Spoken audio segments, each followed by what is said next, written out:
Sens, en Bourgogne, le 4 novembre 2004. Il est environ 15h quand la police reçoit la visite d'une jeune femme inquiète. Elle s'appelle Marielle L'Herbier. Elle est sans nouvelles de sa sœur de 32 ans, Katia. On est saisi de la disparition de Katia L'Herbier, dont la famille est venue signaler, dire au commissariat de police de Sens, il se passe quelque chose de pas normal, ma sœur ne donne pas signe de vie depuis le 1er novembre, elle n'a pas repris son travail, elle ne nous a pas appelés, elle n'a pas honoré les rendez-vous qu'elle avait. 2 jours plus tôt, Katia avait en effet promis à ses sœurs de garder les enfants pour la soirée, chez elle. Mais quand elles sont arrivées, Katia n'était pas là. On essaye de lui téléphoner. L'heure passant, on se dit qu'on n'allait pas attendre, surtout avec les 3 enfants qui étaient jeunes à l'époque sur place. Donc on convient de rentrer l'une et l'autre chez nous avec nos enfants respectifs. Et là, on commence toute la nuit à appeler. Mais Katia ne répond pas. Et le lendemain, l'angoisse monte d'un cran car ses 2 sœurs apprennent qu'elle ne s'est pas présentée à son travail, un foyer où elle est éducatrice.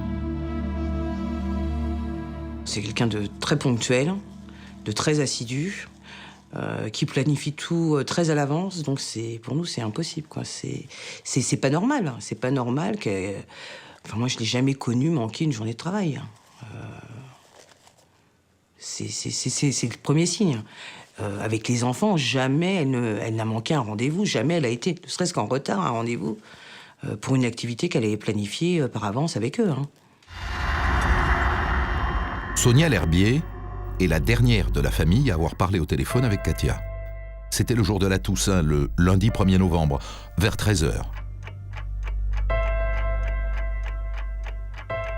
Katia passait le week-end avec sa petite amie, Géraldine Giraud, la fille du comédien Roland Giraud. Les 2 copines étaient à l'Apostole, un village à 20 km de Sens. La famille Giraud y possède sa résidence secondaire. Face aux policiers, Marielle L'Herbier conclut sa déposition par ces mots. « Je suis sûr que Katia est avec Géraldine et qu'il est arrivé quelque chose. » Quelques jours plus tard, il y a eu un autre signalement qui a été fait, cette fois auprès d'un service de police parisien par Roland Giraud, qui aurait signalé la disparition de sa fille, parce que lui aussi, ça lui paraît inquiétant dans la mesure où sa fille et lui avaient certaines habitudes qui n'ont pas été respectées. Et l'habitude, dans la famille Giraud, c'est de se téléphoner presque tous les jours. La dernière fois que Roland Giraud a parlé à sa fille, c'était aussi le 1er novembre. Elle était dans leur maison de campagne avec Katia, une conversation banale, et depuis, plus rien. Comme celui de Katia L'Herbier, le téléphone portable de Géraldine ne répond plus. La messagerie est saturée. Alors certes, Géraldine est une grande fille, elle a 36 ans. Mais ce silence inquiète Roland Giraud qui décide donc d'alerter la police. D'un seul coup, là, ça prend une ampleur différente. Roland Giraud, et heureusement pour lui, a un petit peu d'entre-gens, il est connu, il a un carnet d'adresses qui lui permet d'aller tout de suite, avec la même inquiétude que la famille L'Herbier, d'aller se rapprocher des plus hautes autorités de police dans ce pays. Et c'est le coup de pouce qui va être donné effectivement à l'enquête.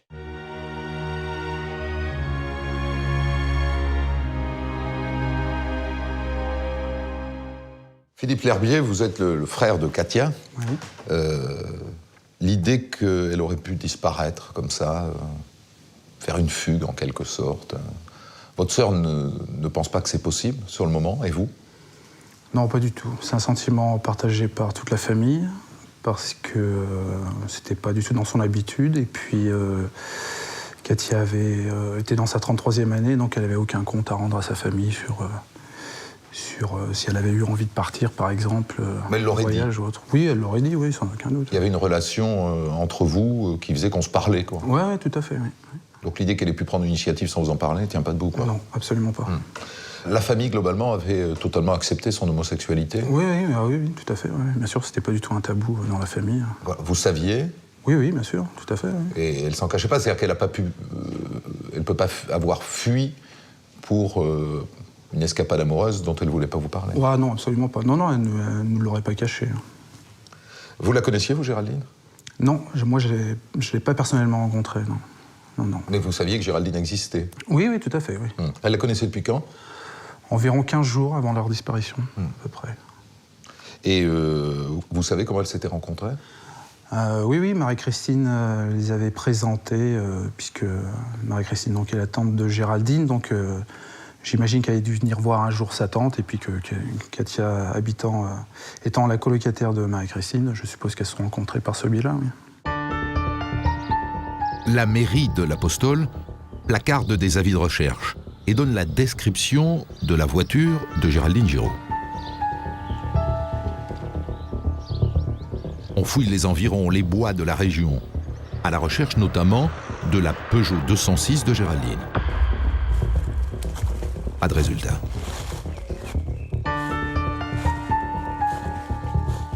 Un appel discret est lancé dans la presse locale. Les familles y implorent Katia et Géraldine de prendre contact. Le dernier appel téléphonique de Géraldine était à 20h10. Une amie qui l'avait appelée. Elles viennent apparemment de quitter l'Apostole, donc par la géolocalisation du téléphone. On sait que c'est couvert par le relais qui arrose l'Apostole. Et puis, brutalement, la conversation va s'arrêter. Et c'est le dernier signe de vie qu'on a d'elle, le 1er novembre, 20h10. La conversation entre Géraldine et son amie est brutalement coupée par une rupture de réseau, habituelle à la sortie de l'Apostole sur la route qui mène à Sens. Après cette coupure, le téléphone de Géraldine restera muet. Le portable de Katia, lui, est actif jusqu'au lendemain, le 2 novembre. On le localise pour la dernière fois en fin d'après-midi, à 30 km au sud de l'Apostole, près de Villeneuve-sur-Yonne. Après, plus rien. Éteint, à court de batterie, détruit. Impossible de le dire. Si les téléphones portables ne fonctionnent plus, par contre, les cartes bancaires continuent à fonctionner. Les policiers constatent que les cartes ont été utilisées dès le 1er novembre dans la soirée. 2 retraits effectués au distributeur du Crédit Agricole de Villeneuve-sur-Yonne. D'abord 250 € avec la carte de Géraldine Giraud, puis 70 avec celle de Katia L'Herbier. Les collègues ont récupéré la vidéo du Crédit Agricole de Villeneuve-sur-Yonne. L'argent a été pris, on ne sait pas trop, 21h50, 20h50. Il y a un problème d'horaire, parce que c'est juste la nuit du changement d'heure d'été à l'heure d'hiver. Donc ils font des recherches, distinguent à peu près 2 filles qui viennent au distributeur, dont l'une fume, on les distingue mal, mais il y a 2 filles qui se présentent à 21h37, je crois. Le lendemain, 2 autres retraits sont effectués. À Paris, près de la gare de Lyon, où la carte de Géraldine a aussi servi à acheter des cigarettes.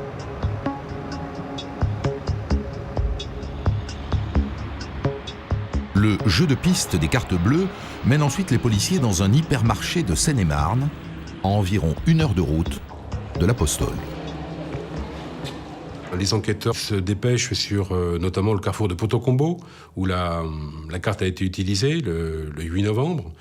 Une caissière dit avoir remarqué 2 filles. Par le ticket de caisse, elle se rappelle qu'il y a un sous total, donc un incident qui lui fait rappeler 2 filles. Et elle pense reconnaître Géraldine Giraud dans ces 2 filles. Voilà qui donne corps à la thèse de la fugue, ce qui pourrait rassurer les familles. Sauf que le contenu du caddie payé avec les cartes bancaires les laisse perplexes. Au vu des courses, on a tout de suite réagi en disant que des knackis, c'est pas ce que ma sœur aurait privilégié dans son panier. Elle aurait plutôt mis aussi une bonne bouteille de vin qu'un pack de bière, par exemple. 8 jours plus tard, le 16 novembre, la carte de Géraldine Giraud est à nouveau utilisée dans un autre supermarché de Seine-et-Marne, près de Melun. Dès le lendemain, le commandant Michel Cuneau se rend sur place pour visionner les enregistrements des caméras de surveillance. Donc j'appelle M. Giraud en lui demandant de bien vouloir venir avec moi pour regarder la vidéo. Donc on passe des heures à visionner tout cela et on ne trouve personne. Lui ne reconnaît pas sa fille, on ne voit personne.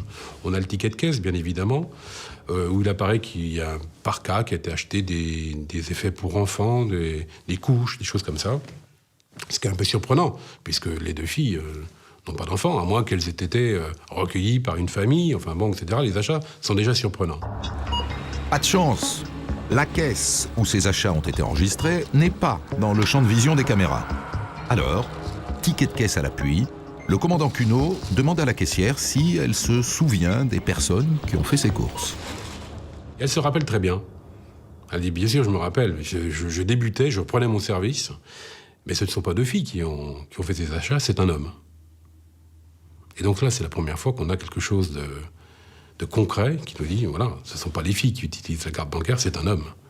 Monsieur Giraud est à côté de moi, et bien évidemment, c'est un choc effroyable. Parce que pour lui, sa fille n'a pas pu confier sa carte bancaire à quelqu'un, à un homme. C'est impossible. Le policier fait alors visionner à la caissière toutes les bandes enregistrées dans les heures qui précèdent ce passage en caisse. Au bout d'un bon moment, elle reconnaît l'individu qui passe, une caméra, qui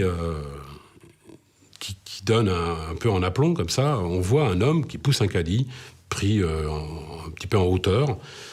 Un homme d'une quarantaine d'années, avec les cheveux dégarnis, il pousse un caddie plein. Effectivement, on reconnaît le parka qui figure sur le ticket de caisse, on le voit sur le caddie. Et c'est la seule image qu'on ait ce soir-là de cet homme. L'image est floue, mais la caissière est formelle. C'est bien cet homme qui a fait des achats, il était seul. Jusque-là, les policiers étaient saisis d'une disparition inquiétante. Mais la vision de cet homme, seul, poussant un caddie, donne une nouvelle dimension à l'affaire. Et une information judiciaire est ouverte pour enlèvement et séquestration, vol et escroquerie. Et là, on change de braquet. Il faut mettre la main au plus vite sur cet homme roux, au crâne dégarni. La chance va sourire aux policiers, car la carte bancaire de Géraldine Giraud est à nouveau utilisée en Seine-et-Marne, dans une station-service de Réau pour payer un plein d'essence. Et là aussi, il y a des caméras de surveillance.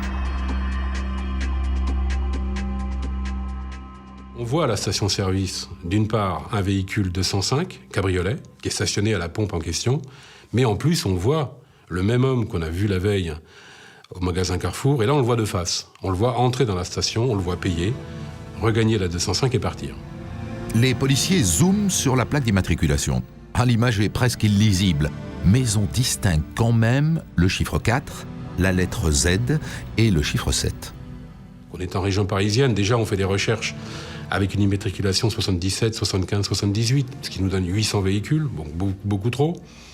De façon subjective, étant donné qu'on est en Seine-et-Marne, que les achats sont faits en Seine-et-Marne, on dit que c'est un 77. Et là, les policiers ont une liste de 6 voitures pouvant correspondre à la 205 cabriolet photographiée à la station-service. Après vérification, ils mettent hors de cause plusieurs propriétaires et finissent par resserrer leurs recherches autour d'une seule voiture.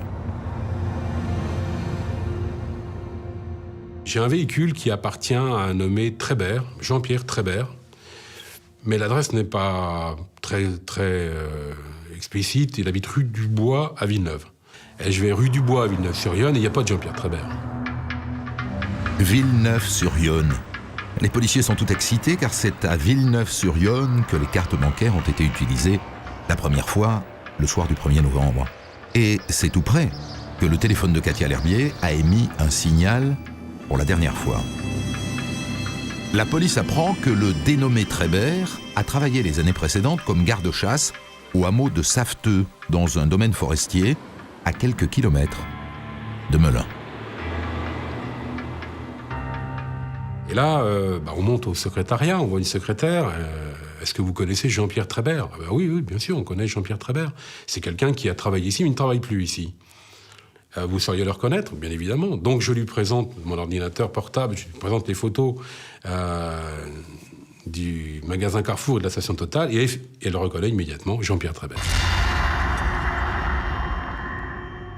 Il se trouve que cette secrétaire nous avait dit, je ne sais pas où il travaille, en revanche, chaque matin, vers 7h30, je le vois passer. Il vient du Châtelet-en-Brie, il va du côté de Bandy-les-Tours. Pratiquement tous les matins, je le vois. Dès le lendemain matin, à l'aube, les policiers planquent autour du domaine de Saveteux. Et à 7h35, ils voient arriver la fameuse 205 blanche. On le laisse rouler un peu, et puis avant d'arriver à la Nationale, je le double, je le serre, mes collègues arrivent derrière, on le braque, comme on fait habituellement, on l'extrait de la voiture, on lui passe les menottes. Lui ne dit rien, bien évidemment il est surpris, mais il n'est pas apeuré, il est calme. Je pense au portefeuille, j'ouvre le portefeuille et je trouve les cartes. Katia L'Herbier, Géraldine Giraud. Qu'est-ce que c'est ça? Oh, c'est pour ça que vous m'interpellez? Pas de problème. Oh, je vais vous expliquer. Jean-Pierre Trébert est conduit au commissariat de Melun. Les cartes bancaires, c'est Géraldine et Katia qui les lui ont données. Il explique qu'il a fait leur connaissance environ un mois plus tôt. Elles l'ont pris en stop près de Villeneuve-sur-Yonne. Ils sont allés à Paris, tous les trois. Mais lors de sa seconde audition, Trébert change de version. Il dit qu'il a rencontré Géraldine et Katia 3 ou 4 mois plus tôt. Ça se serait passé dans un bowling. Et puis il change encore. Maintenant, Trébert raconte qu'il a bu un verre avec elle pendant l'été dans un bistrot de Sens. Ces récits vont varier d'une audition à une autre, à la fois pendant sa garde à vue et ensuite chez le juge. Mais avec une constante, c'est qu'il ment. Et puis il va livrer un certain nombre de détails sur la vie, mais alors toujours de Géraldine Giraud, curieusement. Il ne parle jamais de Katia L'Herbier. Jamais. C'est toujours Géraldine. Et quand on lui demande de préciser, d'être beaucoup plus précis, ben, il n'y parvient pas. Autrement dit, on a l'impression qu'il connaît un certain nombre de choses, mais qu'il ne les connaît pas directement. Trébert parle d'un secret lié à Géraldine, un grand secret de famille, mais il ne donne pas plus de précisions. Selon lui, les deux amis voulaient disparaître, changer de vie, et elles lui ont demandé de les aider.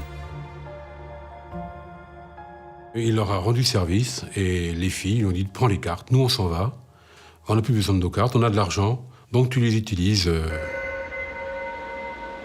Après ça, Trébert annonce qu'il a bientôt de nouveau rendez-vous avec Katia et Géraldine. Dans une semaine, donc le 3 décembre au matin, il doit les retrouver dans le hall de la gare de Lyon, à Paris.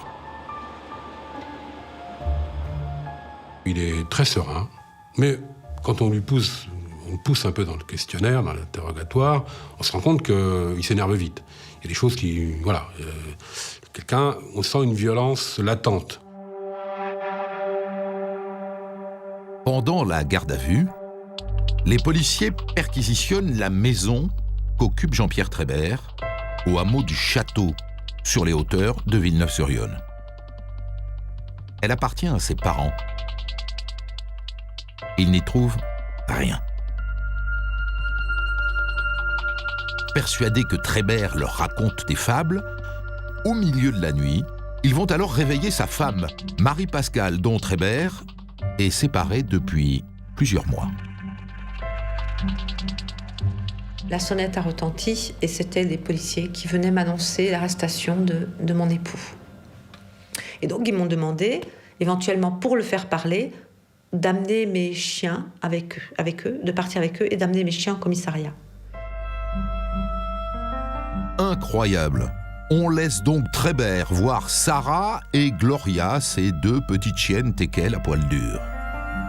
Mais l'initiative des policiers n'apporte rien. Trébert est content, mais il n'en dit pas plus. Du côté des familles, c'est l'incompréhension totale. Trébert, un ami de Géraldine et de Katia, ça ne tient pas debout. Personne n'a jamais vu ou même entendu parler de ce garde-chasse. Ah bah là, c'est très inquiétant. Enfin, moi, en ce qui me concerne, quand ils arrêtent Jean-Pierre Trébert, là, je me dis que on a quand même peu de chance de les retrouver vivantes toutes les deux.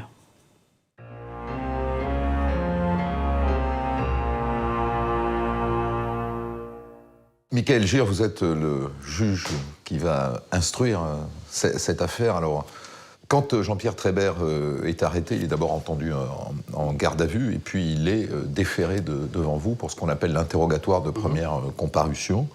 Il vous répète ce qu'il a dit aux policiers? À peu près, mais avec quelques ajouts. Alors il dit quoi? Quelques modifications. Alors, c'est un interrogatoire, pour commencer, qui va durer 5 heures, ce qui est très inhabituel. Hein. Il nous dépeint une rencontre avec Géraldine et Katia qui aurait eu lieu à la fin de l'été 2004, sur la place du marché à Sens, à la terrasse d'un café. Il s'agit là de la 4e version de cette rencontre. Alors, petit point important, Jean-Pierre Trébert va me dire que cette première rencontre, à la fin du mois d'août, sur une terrasse à Sens, aurait impliqué à la fois Katia L'Herbier et Géraldine Giraud, ce qui est absolument impossible. Elles ne se connaissaient pas. Elles ne se connaissaient pas. Et il va me raconter l'histoire de ce qui se serait passé le 1er novembre 2004, dans la soirée. Il se serait donné rendez-vous, donc lui, Katia et Géraldine, dans le cadre plus ou moins de l'exécution d'un plan mystérieux visant à faire chanter quelqu'un. Il se serait rendu à Paris, où... Tous les trois, à bord du véhicule de Géraldine, et il se serait rendu dans un bar. Sortant du bar, il se serait exécuté, et sous les indications de Géraldine, il aurait brisé la vitre d'une grosse Peugeot dans laquelle il aurait dérobé 2 mallettes. Ces 2 mallettes, il les aurait remises à Géraldine. Tous 3 seraient ensuite allés dans un second bar, où ils auraient encore pris un verre. Et dans ce second bar, ils auraient tous 3 croisé la route de 2 personnes, 2 hommes inconnus de lui, mais qui seraient des connaissances de Géraldine, plutôt bien habillés, en costume-cravate, et avec qui Jean-Pierre Trébert se serait embrouillé. Est-ce qu'il vous fait l'impression de quelqu'un qui est en train d'inventer une histoire, ou son récit tient debout? Alors, il me donne l'impression d'une personne qui me raconte une histoire qui peut apparaître comme une histoire à dormir debout, effectivement. Je dispose, durant cet interrogatoire, de pièces dont les policiers ne disposaient pas. Ce sont les facturations détaillées de son téléphone mobile. Et je constate une incongruité entre ses déclarations et les déclenchements de son téléphone mobile le 2 novembre au matin. Mais vous lui dites ça? Je lui dis, bien sûr. Ça ne tient pas à votre histoire? Je lui fais remarquer que ça ne tient pas à son histoire. Et il est visiblement décontenancé. Quelle impression il vous fait, le bonhomme? En tout cas, pas l'impression de cette brute épaisse, de cet homme des bois un petit peu rustre que les médias ont un petit peu trop souvent dépeint. Il est plus futé que ça. C'est une personne intelligente qui s'exprime plutôt correctement, une personne, comme je vous l'ai indiqué, qui est aux aguets, qui comprend très bien ce qu'on lui demande et qui comprend très bien ce qu'il est en train de vous dire, mais un interrogatoire qui finit sur un mensonge.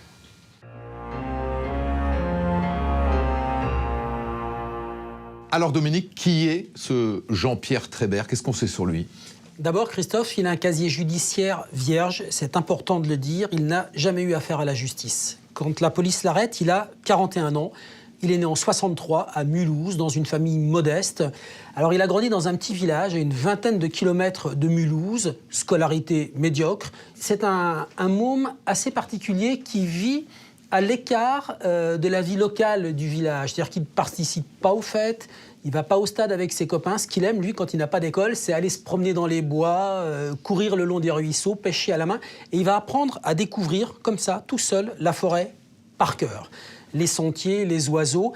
Et c'est une passion qui va devenir son métier, il va devenir paysagiste. Alors, plus tard, c'est peut-être ce qui lui vaudra son surnom d'homme des bois, mais en attendant, il est adolescent et le surnom qu'il a, c'est Neneuil, parce qu'il a, Christophe, de naissance, cet œil à moitié fermé qui lui donne un drôle de regard. Et puis à cela s'ajoutent ses grandes oreilles, dont une décollée. Ça ne va pas l'empêcher de plaire à une femme très bien, qui s'appelle Marie Pascal. Elle est la fille d'un médecin. Elle est secrétaire quand il la rencontre. Elle deviendra fonctionnaire au Trésor public. Elle a 8 ans de plus que lui. Elle a une petite fille quand elle le rencontre. Ils vont se marier. Ils ont une autre fille ensemble. En 1995, ils quittent l'Alsace, tous les 4, pour aller s'installer en Seine-et-Marne, à Bréau, un petit village. Et là, il est garde-chasse. Ils habitent une maison dans la campagne et un jour, le propriétaire veut récupérer cette maison. Trébert va le vivre très très mal. Il quitte la maison, il quitte son employeur et on le retrouve en juin 2000, 5 ans plus tard, un petit peu plus loin, dans un village de Seine-et-Marne qui s'appelle Saveteux.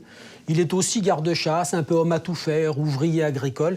Mais la fille de Marie Pascal tombe malade, gravement malade. Le couple a des problèmes financiers et c'est la rupture. En 2003, Trébert quitte sa femme, son emploi, la Seine-et-Marne, et il va s'installer à Villeneuve-sur-Yonne, à 20 km de Sens, dans une maison qui appartenait à ses parents. Et là, on est à l'automne 2004, et sa femme va raconter aux enquêteurs, elle va dire, à partir de cette époque-là, quand on s'est séparés, il a sombré.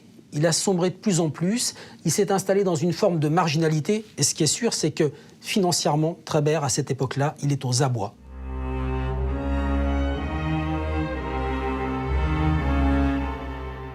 Jean-Pierre Trébert est mis en examen pour enlèvement, séquestration, vol et escroquerie. À partir de ce moment-là, l'enquête va devoir faire avec les médias.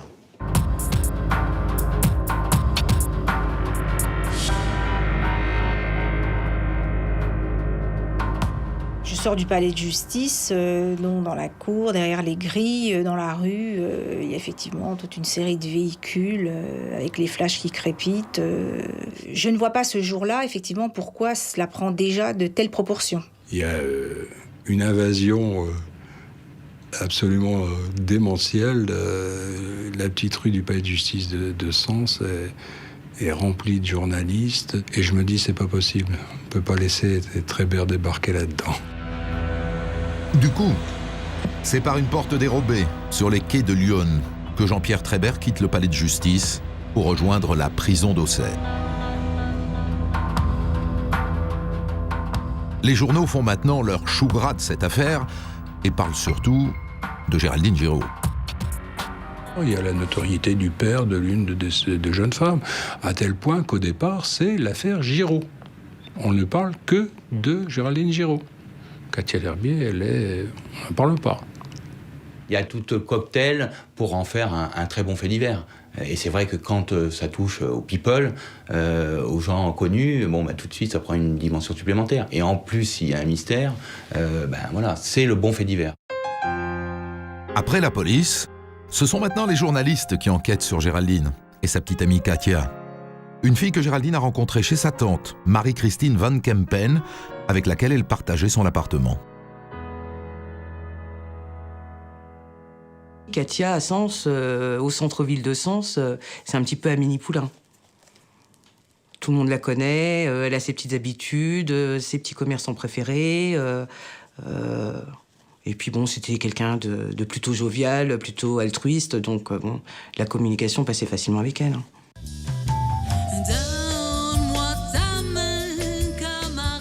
La passion de Katia, c'est le chant. Le jazz, la bossa nova, la chanson française et particulièrement le répertoire de Claude Nougaro qu'elle interprète sur les scènes de la région avec son groupe On dit chéri. Dans le coin, elle a une bonne renommée. Et cette passion, elle la partage avec Géraldine. Je marche vers l'inconnu. Je marche vers l'inconnu. La fille de Roland Giraud a tenté de percer dans la chanson à la fin des années 80, sans grand succès. Alors elle s'est tournée vers la comédie.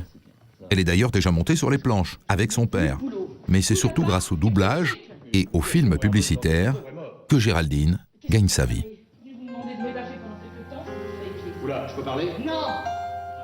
Sur le plan intime, la jeune comédienne présente une personnalité assez instable. Elle boit. Effectivement, Géraldine Giraud avait un penchant pour l'alcool. On peut pas le nier. Il lui arrivait de boire plus que de raison. On peut pas dire que c'était une alcoolique, pas pour moi, mais c'était quelqu'un qui, de temps en temps, faisait la fête de façon un peu avec outrance, quoi. Et ça lui arrivait de s'alcooliser. Ouais.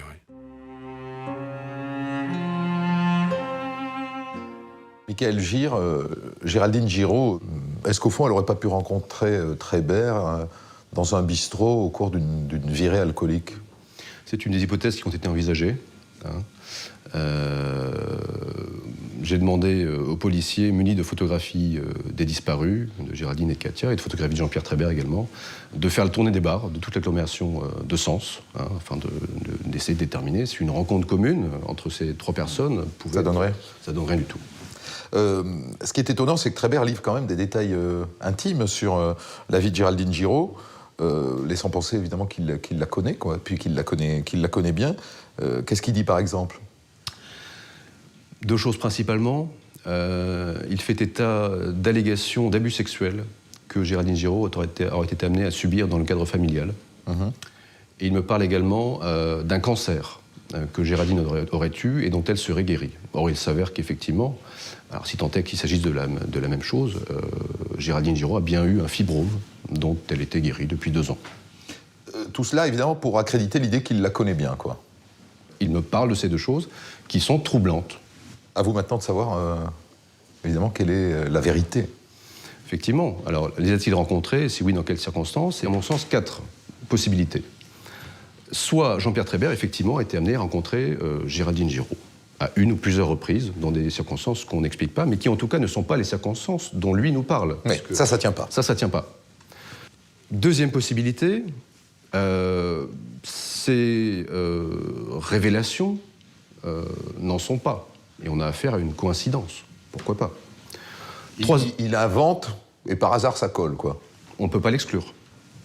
Troisième possibilité, on pourrait avoir affaire à des informations qui auraient été obtenues dans le cadre d'une relation d'emprise, d'une séquestration, oralement ou par le biais d'écrits, un morceau d'ordonnance, un petit morceau de journal intime, ou que sais-je, quelque écrit que ce soit.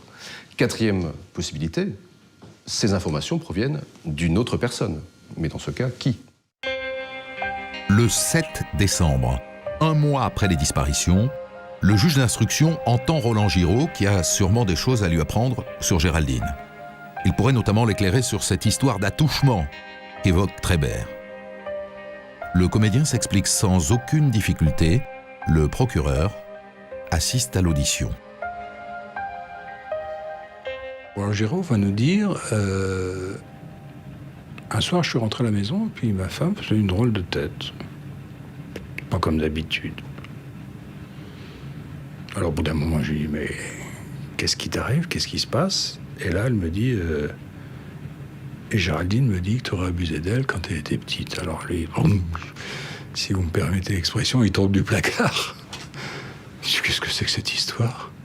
Sûr de lui, il veut avoir une explication avec sa fille, il va l'avoir. Et sa fille lui dit, écoute, j'étais pas bien dans ma peau, je suis allé voir un psy. Et il m'a dit, vous présentez tous les symptômes de quelqu'un qui a été agressé sexuellement pendant sa jeunesse. Roland Giraud raconte alors que c'est sa belle-sœur, Marie-Christine Van Kempen, qui l'a désigné comme coupable. Giraud explique qu'il avait des relations conflictuelles avec elle, mais de là à être accusé d'inceste, cette histoire l'a rendu furieux. Mais Géraldine l'a rassuré. « Papa, ne t'inquiète pas, tu sais, Marie-Christine dit parfois n'importe quoi. » L'affaire en est restée là. Il s'est expliqué, mais alors, avec une franchise totale, et je pense pas qu'il y avait lieu de douter de... D'ailleurs, il n'y a pas lieu de douter de ce qu'il a dit. Ça a été assez fort, son audition, pour moi. Pour moi, Roland Giraud, c'était un type que j'avais vu sur un écran, c'était 3 hommes et un couffin, c'était un nom sur un générique de film. C'est quelqu'un qui n'avait pas de réalité humaine, je dirais. Et de voir ce type-là effondré, hein, parce que il avait déjà la certitude que sa fille était morte. Il savait, il le sentait. Il me l'a dit d'ailleurs. C'était assez terrible. Comment Jean-Pierre Trébert a-t-il eu vent d'une histoire aussi intime? A-t-il recueilli les confidences de Géraldine? Celles d'un proche? Les policiers n'ont retrouvé aucune trace de contact entre Géraldine et Trébert. Pas de témoins, pas d'appel téléphonique. C'est incompréhensible.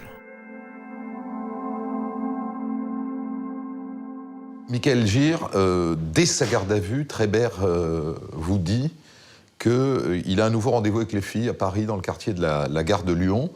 Alors lui, bon, il ne va pas pouvoir y aller, puisqu'il est dans votre cabinet, mais c'est quelque chose une piste que vous avez explorée. Vous y êtes allé à ce rendez-vous? Bien sûr, c'est une piste qui a été exploitée. Des policiers en nombre se sont rendus sur place, à la gare de Lyon, munis de photographies des victimes, et se sont attachés à vérifier si on trouvait trace de ces personnes. On ne les a pas vues. Sans résultat. Il y a une nouvelle audition de Trébert, le 6 décembre. Et alors, il apporte des éléments supplémentaires, des choses qu'il ne vous avait pas encore dites.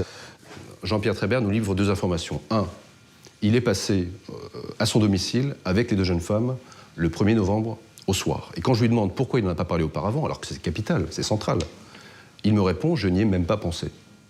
C'est inconcevable. Inconcevable. Il a passé 48 heures en garde à vue et on a passé 10 heures d'interrogatoire ensemble. Quand je lui demande pourquoi il n'en parle pas avant, il me dit « je n'y ai pas pensé ». Trébert, au cours de cet interrogatoire, va aussi livrer un élément capital et se justifier sur un témoignage d'un voisin qui l'a vu faire du jardinage, enfin, remuer de la terre dans son jardin. Alors, qu'est-ce qu'il dit, là? Il va me dire qu'il a loué, ou du moins emprunté, une pelle mécanique à son ancien employeur, donc à Sens, qui est un entrepreneur en élagage.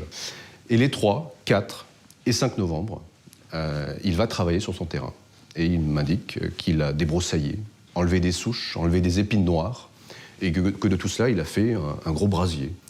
Je me souviens du regard que j'échange avec le procureur de la République, Michel Meurant, qui a demandé à assister à l'interrogatoire, et on se comprend. Je n'ai pas besoin de lui dire que, bien évidemment, dans l'urgence, je vais ordonner des fouilles, cette fois-ci, du terrain de Jean-Pierre Trébert.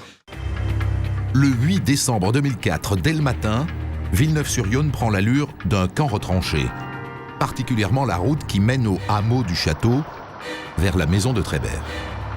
Il y a des gendarmes, des policiers accompagnés de chiens et des experts de la police scientifique qui entreprennent une fouille méthodique de la maison.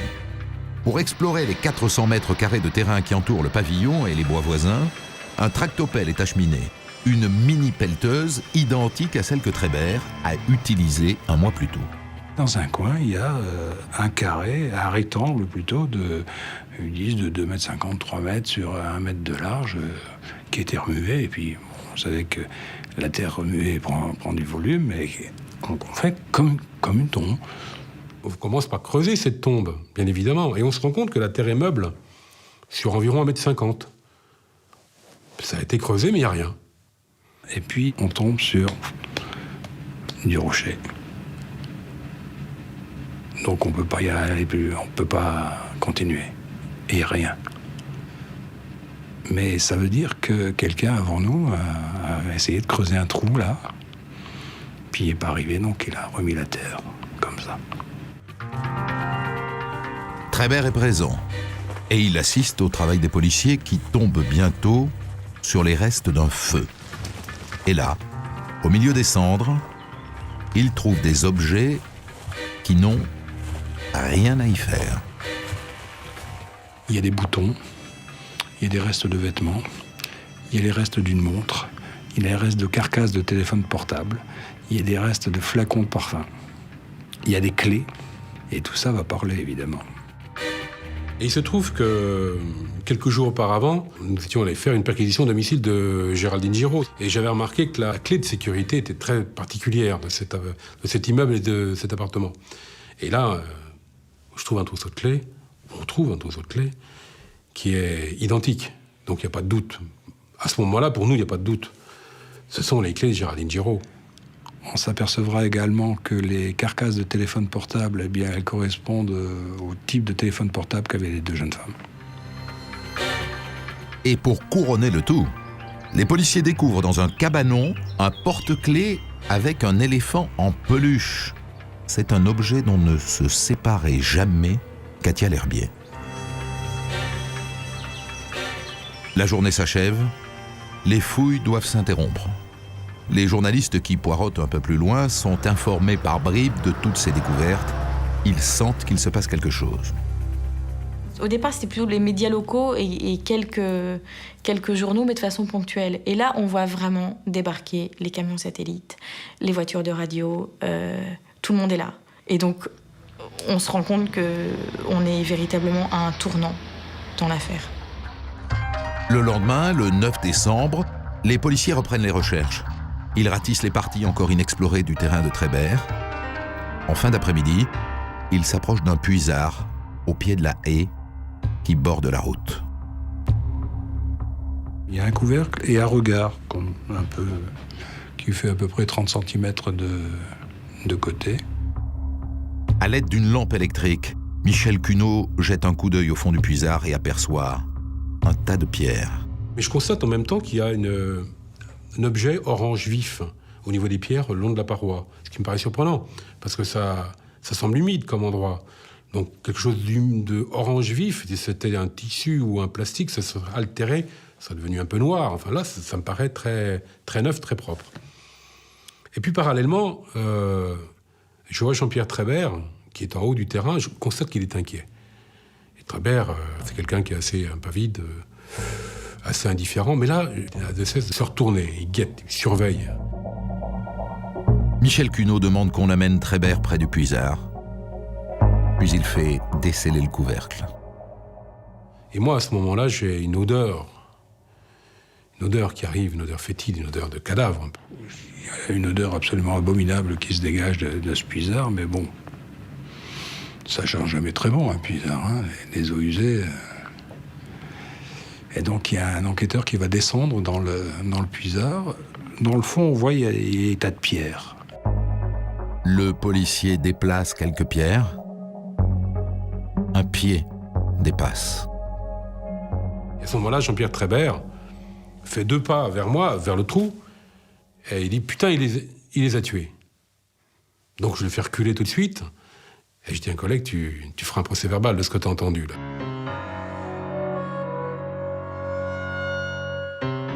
Il faut savoir que Jean-Pierre Trébert est au bord du trou depuis plus d'1 heure.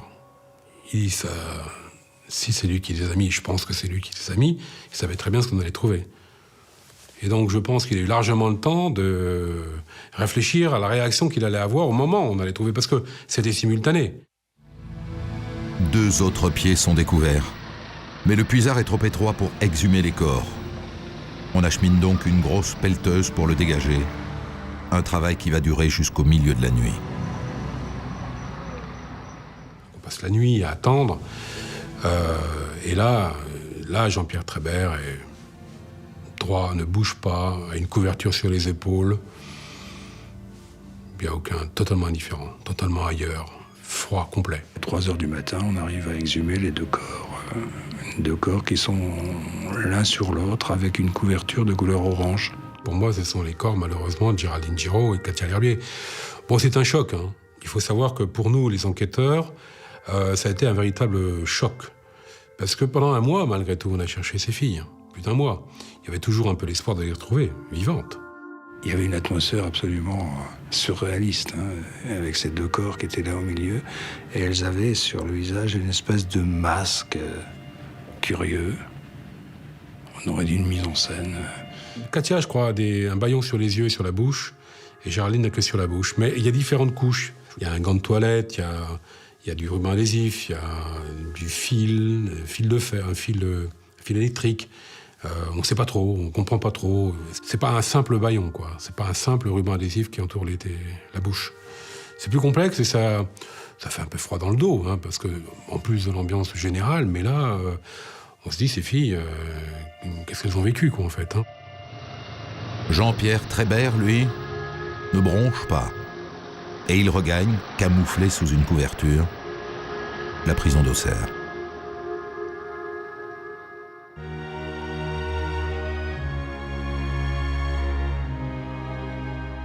Michael Gir, en tant que juge d'instruction, évidemment, vous êtes présent au moment de la découverte des corps.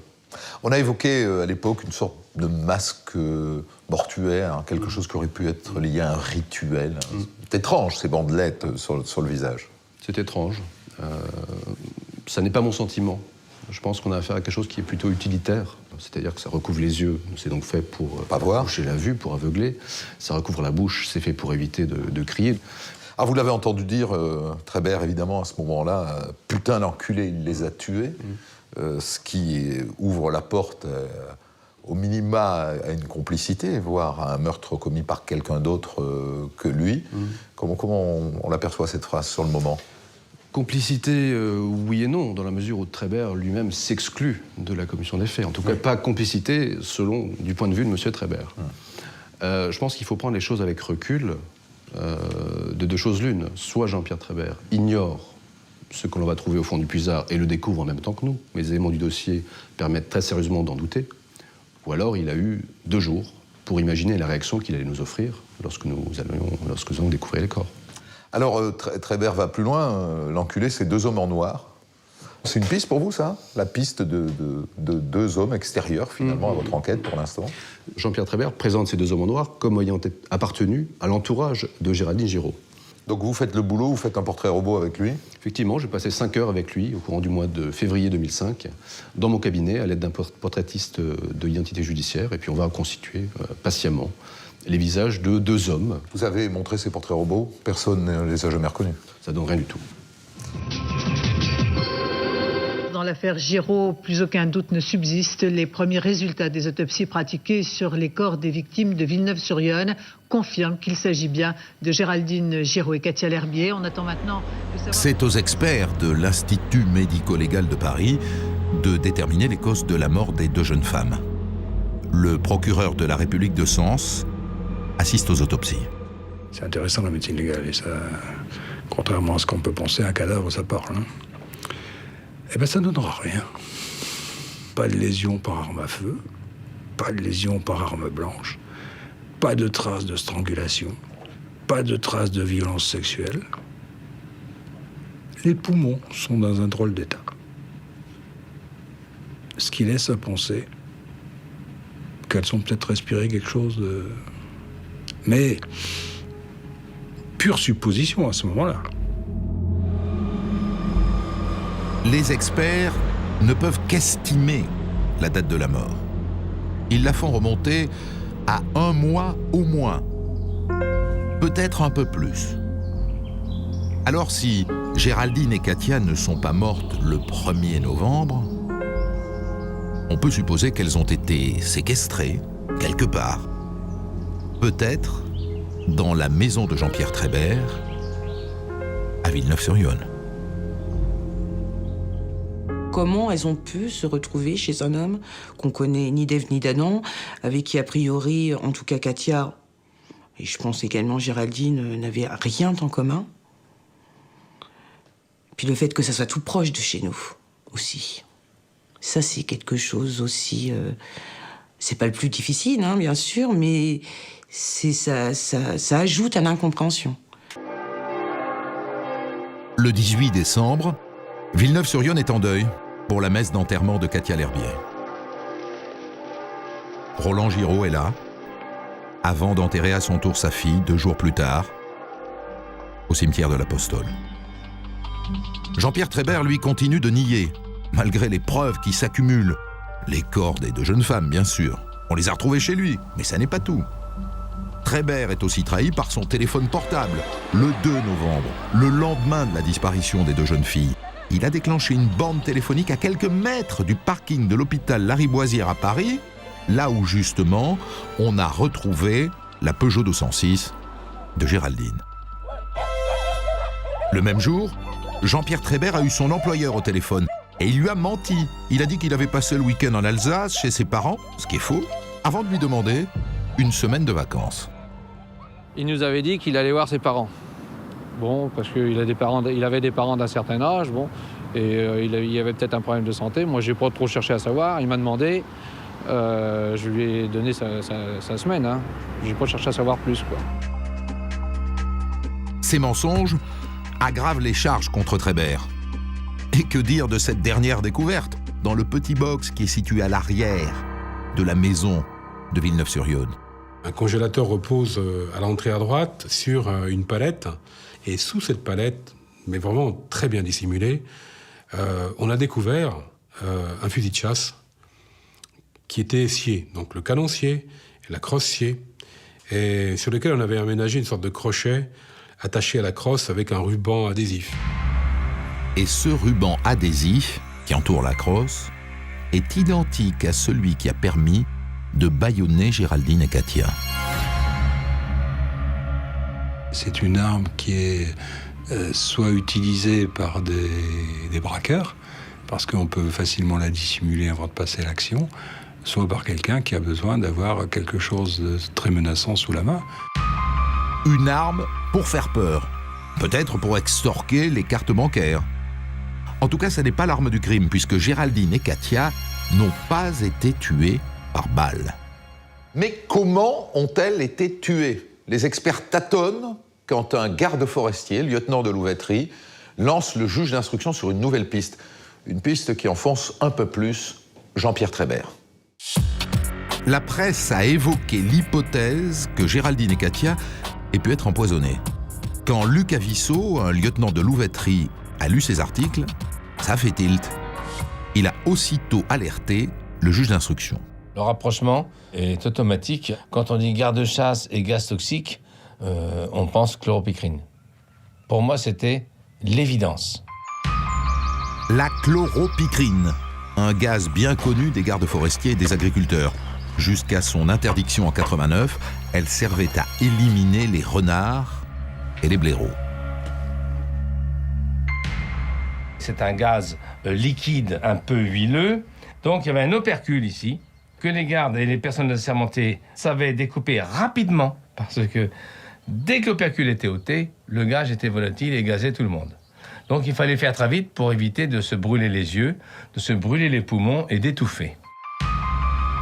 Trébert aurait-il utilisé ce gaz toxique pour tuer les filles?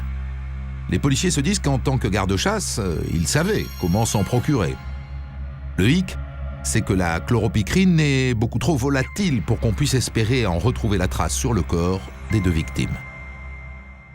Au niveau des poumons, on ne détecte rien. Par contre, sur les vêtements et sur la couverture, on va trouver des traces de chloroforme. La présence du chloroforme ne peut pas s'expliquer par la décomposition des corps. Le chloroforme ne peut pas expliquer à lui seul la mort.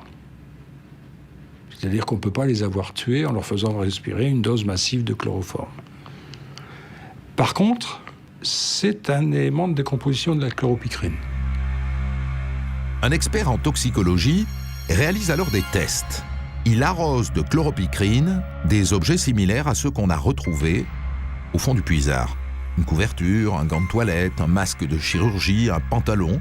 Puis il les enterre quelques semaines et les déterre pour découvrir qu'il reste des traces de chloroforme dans des quantités équivalentes à celles qu'on a relevées sur les objets ramassés dans le puisard. Une démonstration qui ne convainc pourtant pas la défense de Jean-Pierre Trébert. L'expert ne dit pas précisément c'est la chloropicrine. L'expert nous dit c'est un produit chloré qui a provoqué donc les lésions aux poumons. Donc après, parce qu'on sait que M. Trébert a été chasseur, on pense à la chloropicrine. Mais la chloropicrine, elle n'apparaît pas en tant que telle sur le corps des victimes. En dépit de l'accumulation d'éléments qui accusent Trébert, ses proches refusent de voir en lui un assassin. Rationnellement, je ne le crois pas capable d'avoir commis un tel assassinat. Je sais très bien qu'il n'était pas quelqu'un de cruel, de profondément méchant. Il était certainement déséquilibré, il était certainement immature, il avait d'énormes défauts, mais s'il y avait un défaut qu'il n'avait pas, c'était d'être cruel, comme ça, gratuitement.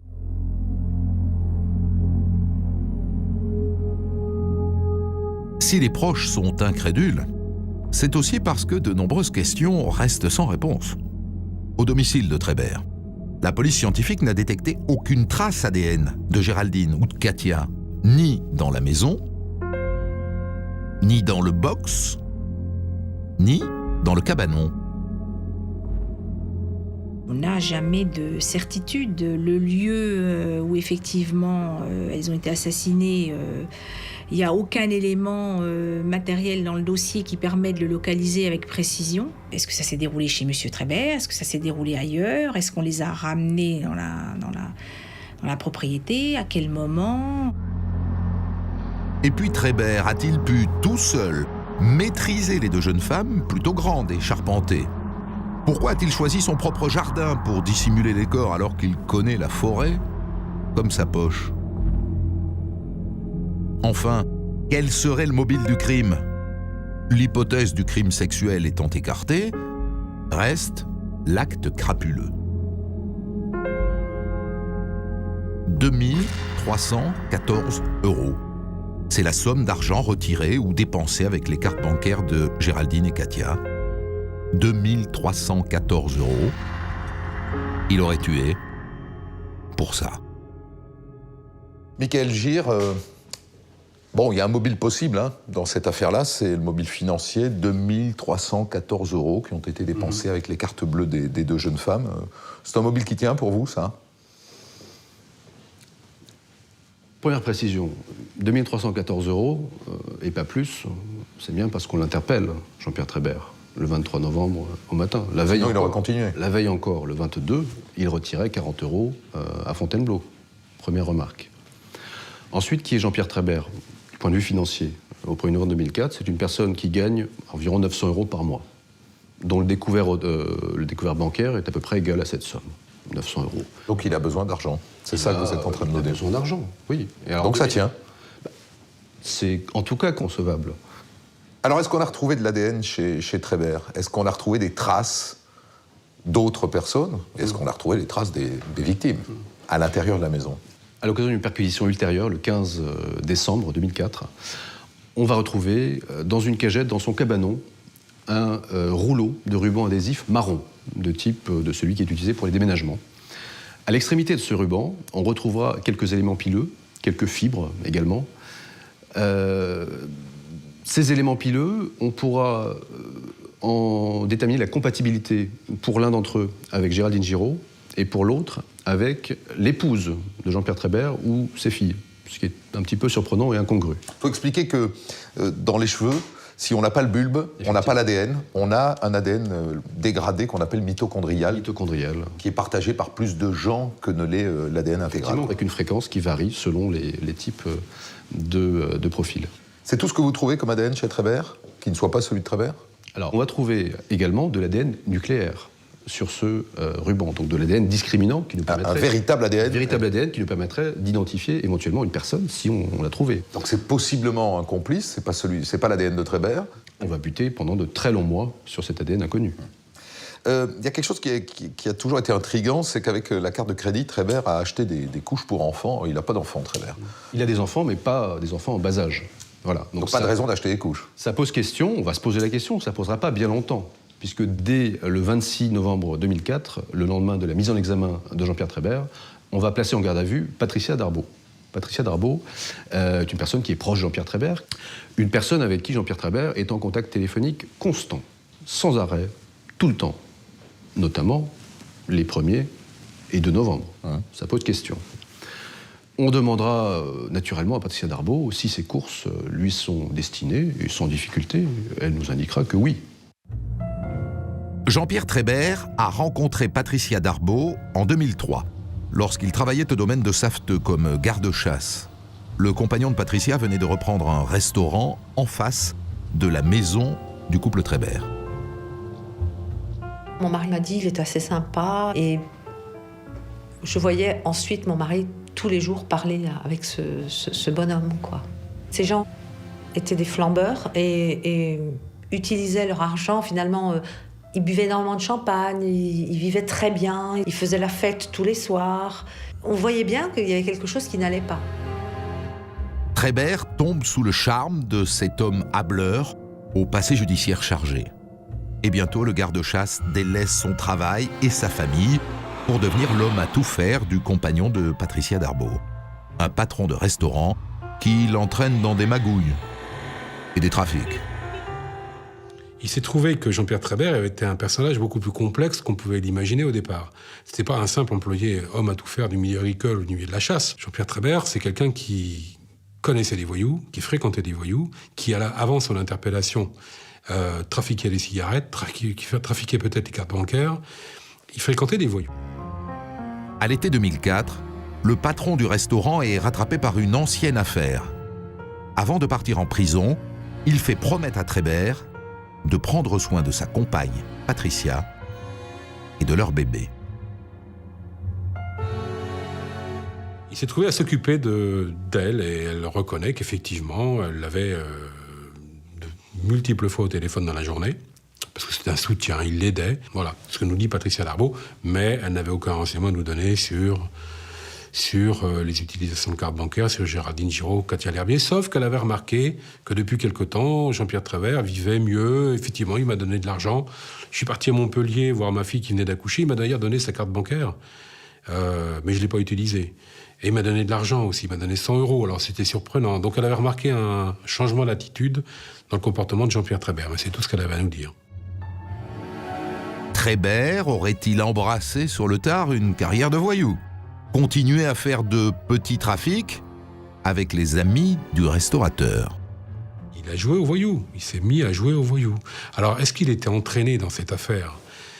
Est-ce qu'il a voulu jouer le dur? Est-ce qu'il a pensé qu'il pouvait avoir de l'argent facilement? Trévert se serait-il accoquiné avec des malfrats endurcis? Serait-il rentré dans quelque chose qui le dépassait? Et pour leur malheur, Katia et Géraldine se seraient-elles trouvées mêlées à tout ça, d'une manière ou d'une autre?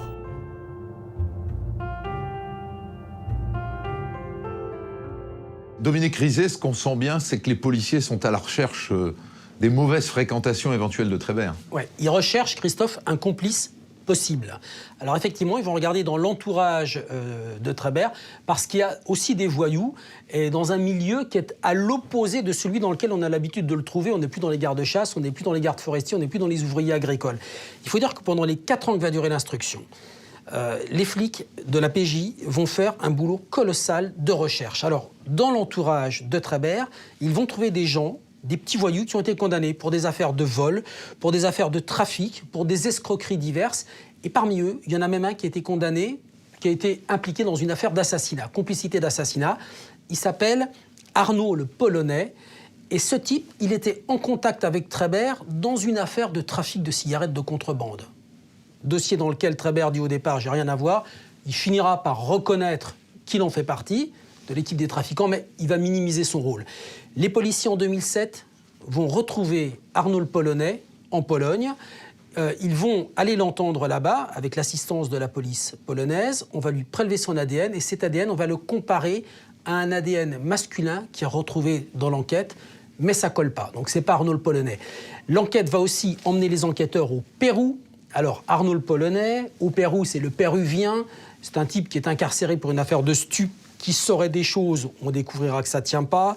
Il y a aussi un garçon qui s'appelle Tony l'Albanais. Il y a le général. Enfin bon, tout ce milieu-là va être inspecté, mais on ne trouvera jamais rien.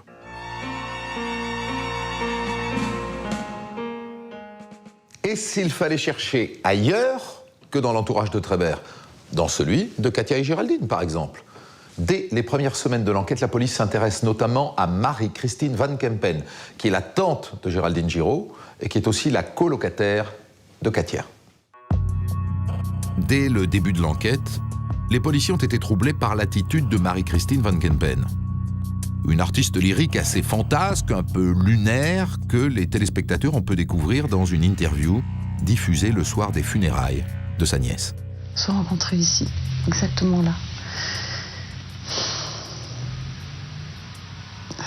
C'est très dur. Je pense vraiment qu'elle s'était trouvée pour réaliser beaucoup de choses. Et c'est ça qui me fait le plus mal encore dans tout ça. Je veux dire, tout est terrible, mais elles se seraient bien entendues et elles auraient fait plein de choses. Elles se complétaient. Elle a l'air d'une biche aux abois complètement ailleurs, complètement allumée. Bon. Et c'est Marie-Christine Van Kempen. Bon, elle est comme elle est effectivement peut-être un petit peu farfelue, c'est une artiste au sens un peu caricatural du terme. Et quelque part, on a l'impression, on se dit, celle-là, elle n'est pas nette. Dans les jours qui ont suivi les disparitions, la police a bien sûr interrogé Marie-Christine Van Kempen. Après tout, elle connaissait très bien les deux jeunes femmes, puisqu'elle était la tante de l'une et la colocataire de l'autre. Bon, je me rends compte qu'elle a une certaine animosité vis-à-vis de sa nièce, qui est partie avec son amie Katia. Quand je dis son amie, sa colocataire, hein, je ne vais pas plus loin. On sent qu'elle est assez en colère contre elle. Marie-Christine Van Kempen est interrogée sur son emploi du temps dans les jours qui précèdent la disparition de Géraldine et de Katia. Elle indique qu'elle a passé tout le week-end de la Toussaint chez sa mère, à 30 km de Sens. Mais vérification faite, elle n'y était pas. Elle oublie de nous dire qu'elle est venue à Sens durant le week-end.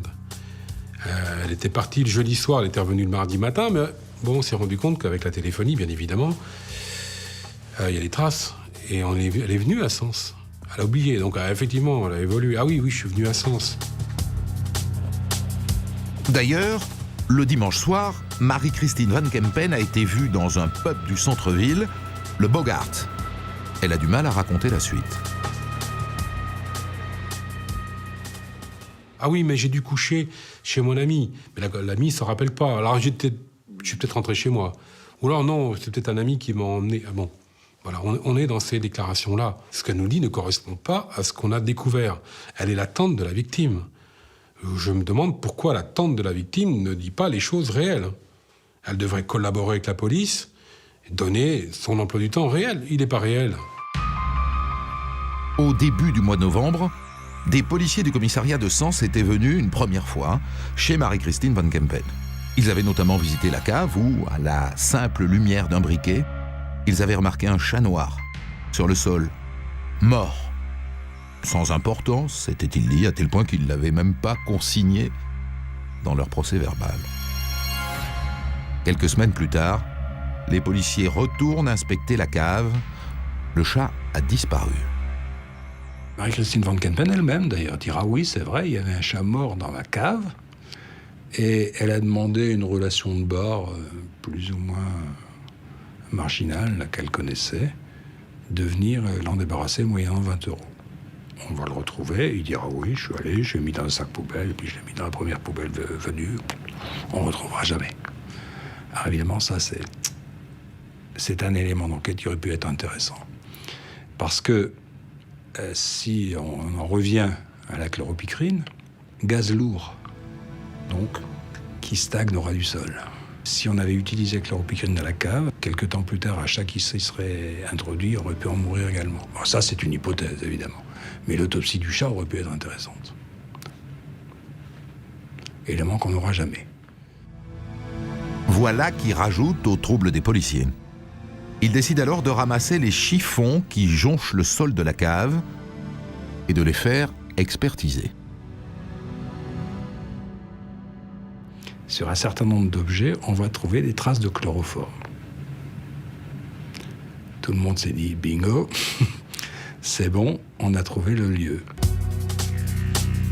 Le 1er mars 2005, la tante de Géraldine Giraud est placée en garde à vue. En sa présence, les policiers font une perquisition approfondie de l'appartement qu'elle partageait avec Katia L'Herbier.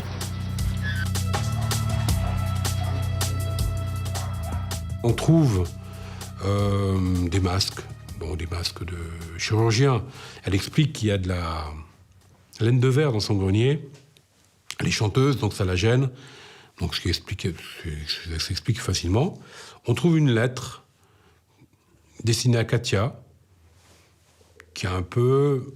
Bon, on ne sait pas trop si c'est une lettre d'amour. Ça ressemble à une lettre d'amour, de séparation. Elle se plaignait auprès de Katia L'Herbier des relations que celle-ci avait avec sa nièce, en lui disant qu'elle s'effaçait. C'était très curieux, comme on aurait dit la lettre de quelqu'un qui était amoureusement abandonné.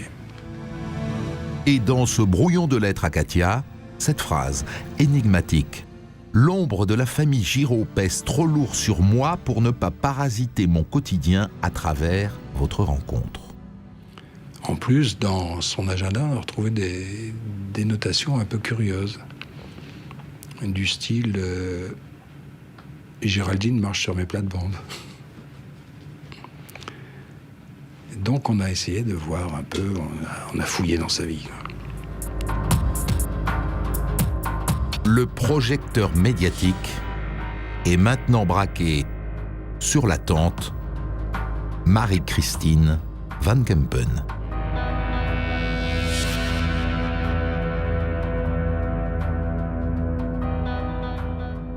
C'est très séduisant de croire que Marie-Christine Van Kempen aurait quelque chose à voir dans l'affaire et dans le meurtre.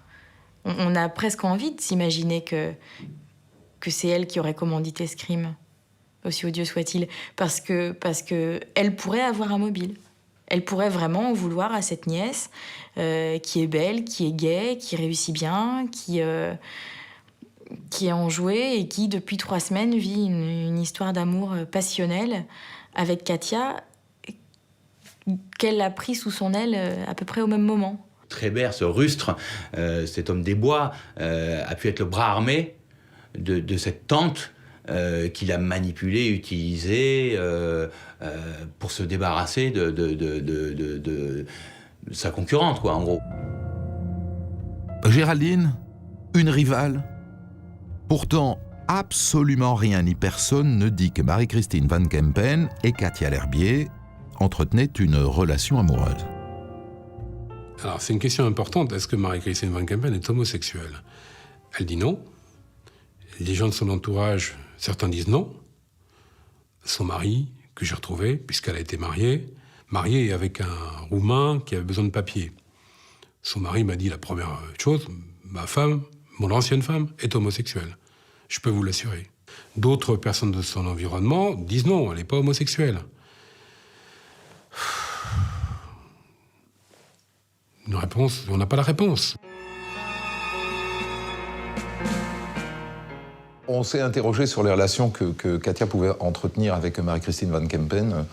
Il y a une lettre étrange qui semble indiquer qu'elles avaient aussi une relation amoureuse, peut-être platonique, mais qu'est-ce que vous en pensez, vous? Moi, ce que je pense, c'est que Marie-Christine n'a pas forcément un grand cercle d'amis et que, bon, Katia étant sa colocataire, je pense qu'elles avaient beaucoup d'affinités artistiquement parlant et que moi, je connais pas mal de gens qui sont aussi comme ça, qui peut leur arriver d'être un peu possessifs, même en amitié, et je pense qu'elle voyait Katia un peu comme ça, quoi. C'était un peu sa chose. Ouais, voilà, c'était une personne qui était avec elle chez elle deux, quoi, et puis... Qui rompait sa solitude un peu? Oui, voilà, tout à fait, c'est ça. Ça rompait sa solitude. Et peut-être que le fait que sa nièce, du coup, s'accapare un petit peu Katia par une relation amoureuse qui débutait, ça a dû un peu je peux comprendre que c'est pu l'embêter un petit peu. Oui. Mais à votre avis, rien de plus? Absolument pas.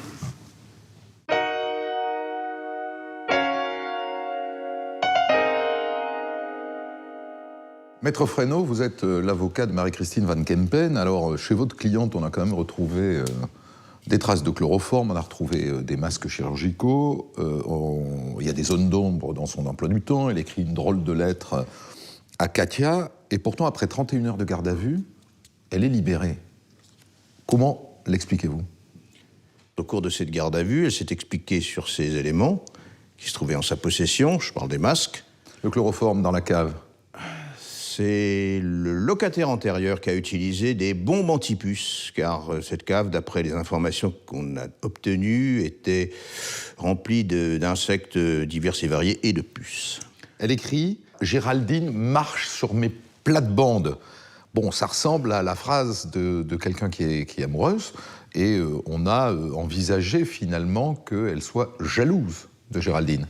Ça a été un des mobiles mis en avant par l'accusation, dirais-je. Mais le dossier a démontré, et sa conclusion en est la preuve la plus formelle, que Madame Van Kempen n'a jamais été homosexuelle. Qu'elle n'a aucune tendance homosexuelle, que bien au contraire, c'est une hétérosexuelle stricte. Elle connaissait Trébert? Non, on ne connaît pas Trébert. Formelle là-dessus? Ah, mais formelle. Rien n'a pu prouver que Trébert et Marie-Christine se connaissaient. Ils ne se connaissaient pas. Elle aurait pu payer un tueur à gages? C'est une excellente question, car quand on commandite un double assassinat, en général, celui qui est commandité demande de l'argent. Marie-Christine Van Kempen n'en a pas. Mais pas du tout. Ses comptes ont été vérifiés. Elle vit à la Pierre Couverte ou à Hambourg, dans sa famille, et là, je dirais, un salaire qui n'équivaut certainement pas au SMIC, qui est bien inférieur. Donc, le soupçon ne tient pas à son égard. Il ne tient pas, matériellement, il ne tient pas, sauf si on veut le faire tenir. L'hypothèse Van Kempen semble donc abandonnée. Mais un mois plus tard, chez elle, dans son grenier, les policiers découvrent une nouvelle pièce intéressante.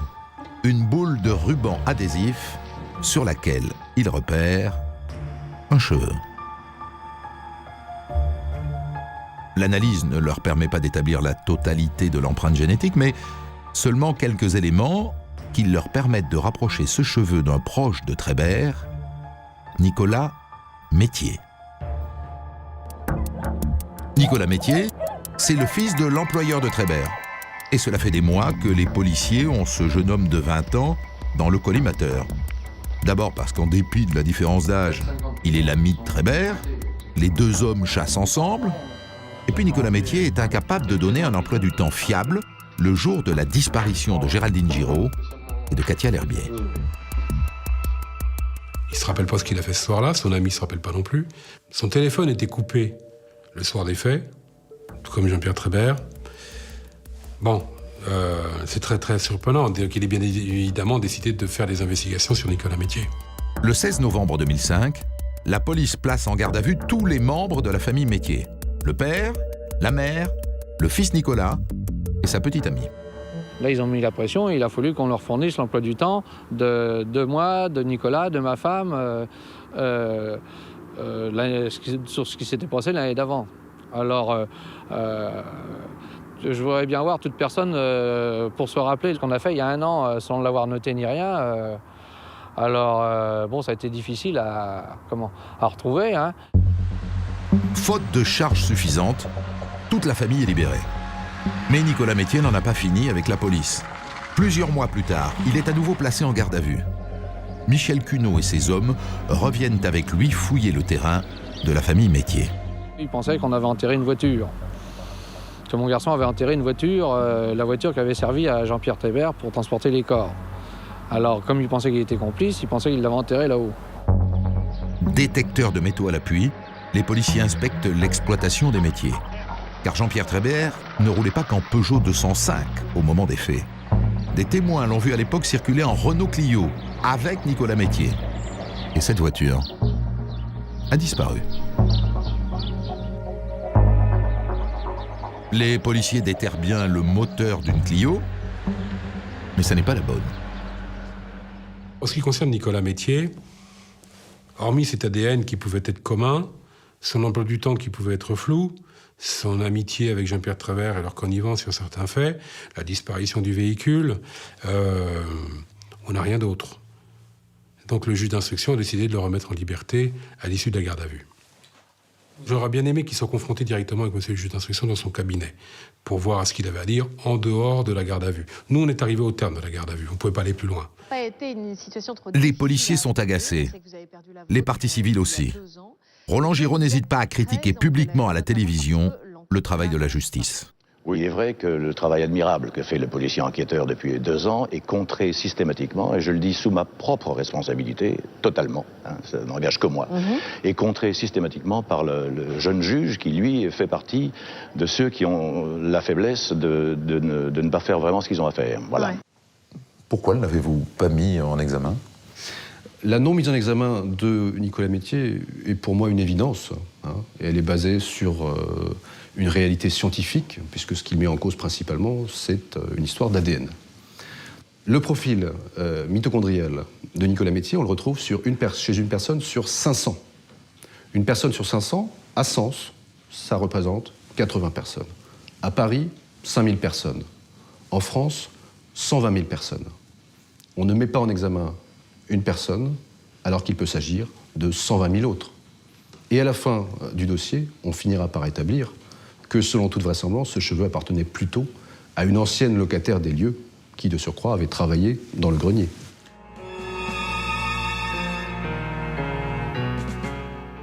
Novembre 2005, ça fait plus d'1 an que Géraldine Giraud et Katia L'Herbier ont disparu. Les policiers n'ont pas chômé, mais on n'a pas beaucoup avancé depuis la découverte des corps. Un seul suspect, Jean-Pierre Trébert, pas de mobile clair et toujours rien sur la date, le lieu et la manière dont les 2 amis ont été tués. C'est alors qu'un nouveau témoignage fait rebondir l'affaire. Nouvel épisode dans l'affaire de l'assassinat de Géraldine Giraud et Katia L'Herbier. La tante de Géraldine, déjà placée une première fois en garde à vue, a été interpellée en même temps. 9 mois après sa précédente garde à vue, Marie-Christine Van Kempen est à nouveau arrêtée. Et cette fois, elle est mise en examen pour complicité d'assassinat. Patricia Darbo est également mise en examen pour recel d'escroquerie. Les 2 femmes sont écrouées. C'est un nouveau témoignage recueilli par le commandant de police Cuneau qui a relancé l'affaire. Alors qu'il enquêtait à Fontainebleau sur l'entourage de Jean-Pierre Trébert, il est retourné poser des questions à la patronne d'une brasserie où Trébert et Patricia Darboux avaient leurs habitudes. Cette femme me dit, écoutez, il y a quelque chose qui me tracasse, il faut que je vous dise, ça fait depuis le début, mais j'ai pas osé vous le dire. Un jour, j'ai vu Jean-Pierre Trébert et Patricia Darboux parler avec une femme. Oui.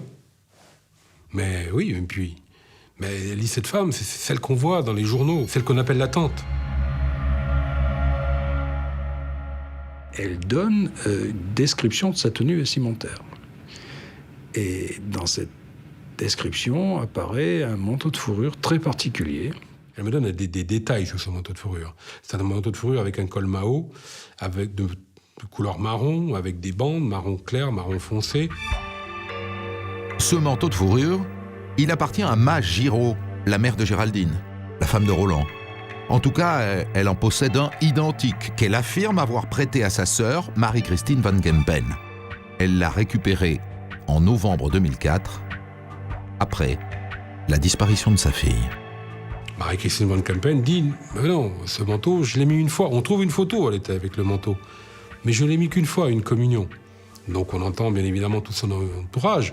Ils disent « Ben oui, on connaît son manteau, elle l'avait constamment avec elle. » Il y en a un qui nous dit « Mais je l'appelais Colargol avec ce manteau en fourrure. » Donc elle mettait ce manteau de façon habituelle. C'est clair. Pour les policiers, Marie-Christine Van Kempen ment. Si elle a bien rencontré en secret Jean-Pierre Trébert, c'est peut-être pour, en femme jalouse, lui commander le meurtre. Un scénario auquel Patricia Darboux aurait pris part par intérêt financier. Le 17 février 2006, le juge d'instruction organise une confrontation générale entre la patronne de la brasserie et les 3 mis en examen. Jean-Pierre Trébert, Patricia Darboux et Marie-Christine Van Kempen. La confrontation va durer 8 heures, mais elle ne donne rien. Chacun campe sur ses positions. Trébert et Darboux d'un côté, Van Kempen de l'autre, affirment qu'ils ne se connaissent pas. La patronne de la brasserie de Fontainebleau ne change pas d'avis, jusqu'à ce que son témoignage ne soit fragilisé. Maître Fresneau, ce témoin, cette patronne de brasserie qui vient tout à coup mettre en cause votre cliente en affirmant que, voilà, elle a assisté à une scène sans ambiguïté. Oui. Sur le moment, ça tient pour vous, ça ? Alors, ce sont les services de police qui la détectent. Ils l'interrogent officiellement. Et ils lui posent une première question de savoir si M. Trébert et Mme Darboux, qui fréquentaient son établissement de manière habituelle, étaient venus au cours du mois d'octobre 2004 avec d'autres personnes. Et Mme Nabias, au cours de cette première déposition, qui figure au dossier, répond « jamais ». Bien. Le chef de l'enquête lui montre à ce moment-là un album photographique. Madame Van Kempen est photographiée et dans cet album est en configuration physique exacte d'octobre 2004. C'est-à-dire qu'elle a les cheveux roux cuivrés, voire rouges. D'accord ? Madame Nabias a cette réaction exceptionnelle. Elle dit, à part Monsieur Trébert et Madame Darboux, je ne reconnais personne. Elle maintiendra cette position pendant une autre déposition qui sera prise 24 heures ou 48 heures après.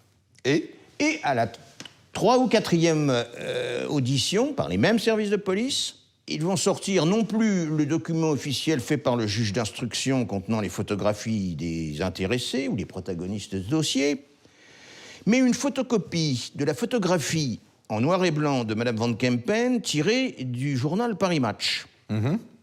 Et là, déclic extraordinaire, Mme Nabias va dire « Ah, mais je reconnais. » Elle était là avec Trébert. C'est cette personne-là qui est venue un jour avec M. Trébert et Mme Darboux dans mon établissement. Elle est blonde à ce moment-là, excusez-moi, elle est blonde à ce moment-là sur la photographie, car elle a changé de couleur de cheveux. Donc pour vous, Il y a quoi, une manipulation, une volonté de manipuler on peut parler de manipulation. C'est ça que vous êtes en train de dire? Je suis pas loin. Que les policiers ont cherché absolument à l'impliquer C'est quand même étrange. C'est quand même étrange. Est-ce que ça a profondément marqué la vie de votre cliente, qui a été lavée de tout soupçon dans cette affaire? Oui. Oui, oui. C'est-à-dire? C'est-à-dire qu'elle s'en remettra sans doute jamais. Parce que, pour tout le monde? Parce qu'elle a été prise par l'opinion publique comme étant coupable, et les gens sont persuadés qu'il reste quelque chose, ou qu'il y a quelque chose.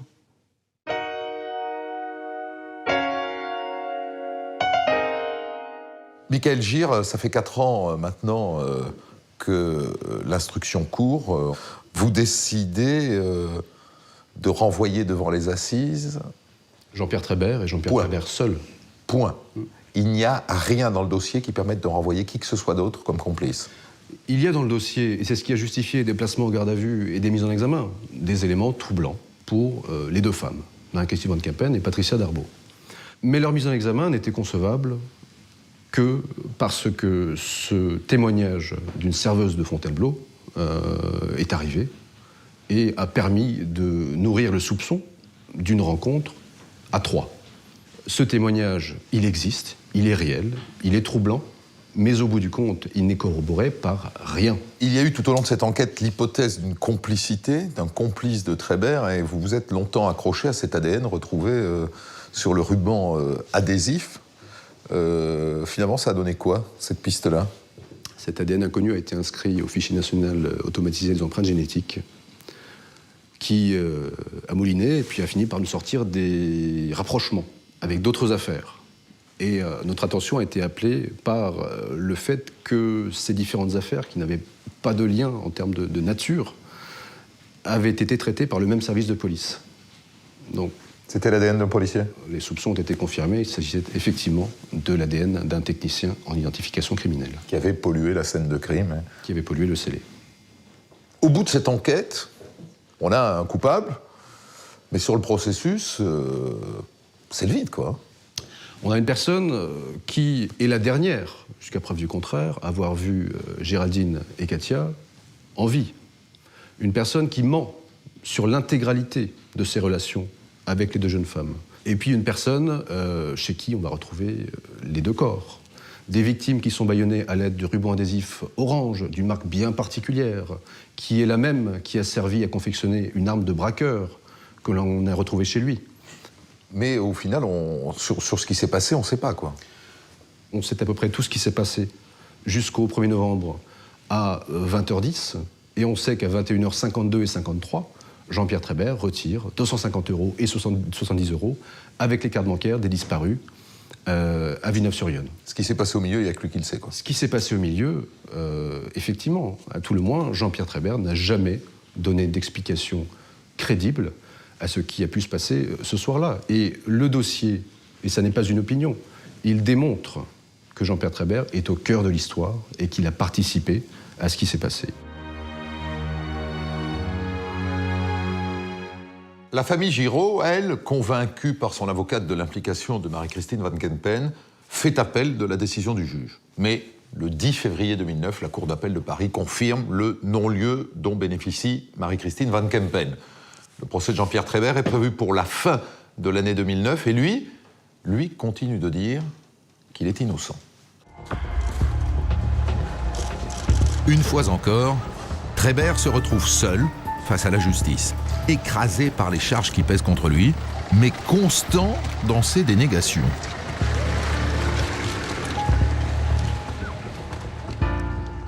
Il se présente comme victime, victime de la justice, victime du juge d'instruction, victime de la chambre d'accusation, enfin victime de tout le monde, parce qu'il est enfermé.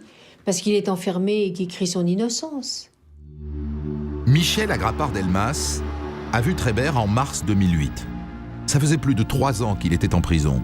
Et la psychologue a été frappée par l'ambiguïté de sa personnalité, très loin de l'image univoque donnée par la presse. L'homme des bois, oui, sûrement, il aimait beaucoup la nature. Mais il n'était pas que ça. C'était pas un génie intellectuel, mais c'était un homme d'une intelligence normale, mais surtout malin, futé, menteur, manipulateur. Malin, futé, certainement plus encore que les policiers ne l'avaient imaginé.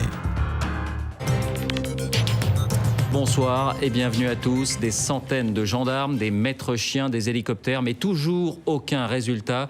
Jean-Pierre Trébert, 45 ans, accusé d'un double meurtre, poursuit donc sa cavale ce soir après son évasion hier à Auxerre. Le 8 septembre 2009, en fin de matinée, Jean-Pierre Trébert s'est évadé. Alors qu'il travaillait dans un atelier, il s'est dissimulé dans un carton avant de sauter du camion qui revenait vers son entrepôt. C'est ce type de carton, je l'ai posé sur cette palette et il m'a pas semblé anormal. Allez, on est parti! La prison a mis 8 heures pour se rendre compte de sa disparition. Une gigantesque chasse à l'homme commence. Un mandat d'arrêt international est émis à l'encontre de Trébert. Brusquement, cette évasion, qui est une évasion qui est bien montée, bien menée, sans prise d'otage, qui est relativement calme, cool, un peu drôle, entre guillemets, qui est un peu fantasque et qui lui ressemble d'ailleurs, tout d'un coup, il prenait une autre dimension, la dimension d'un type qui n'est pas du tout un imbécile. Trébert nargue les forces de l'ordre et il tient la France en haleine. Le fugitif sort le grand jeu. Une semaine après son évasion, il expédie une lettre à l'hebdomadaire Marianne. Ceci dit, Jean-Pierre Trébert, je suis quand même l'affaire un petit peu, je sais de quoi il s'agit. Je me rends compte que c'est du sérieux et il authentifie son document en envoyant sa carte de détenu de la prison, la maison d'arrêt d'Auxerre, avec le numéro. Dans ce courrier manuscrit, Trébert crie son innocence et dénonce une instruction à charge.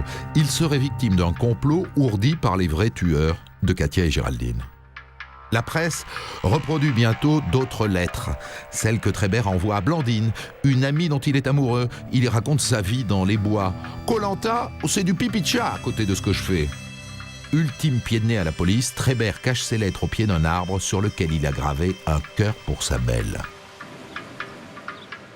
Résultat des opérations, bien évidemment, toute la presse va s'attacher, enfin une certaine partie de la presse, restons polis, va s'attacher au basque de Jean-Pierre Trébert, va reconstituer un petit peu ses pseudo-allées et venues dans la forêt, comme s'il était en train de manger des glands et de se nourrir de je ne sais trop quelle baie sauvage et d'aller laper dans les ruisseaux. On était au-delà du délire. Bon, là, il s'agit de l'assassin de 2 personnes, quoi. C'est pas, encore une fois, c'est pas un voleur de mobilette. Hein. C'est pas un simple escroc à la carte bleue. Hein. Il a tué 2 personnes.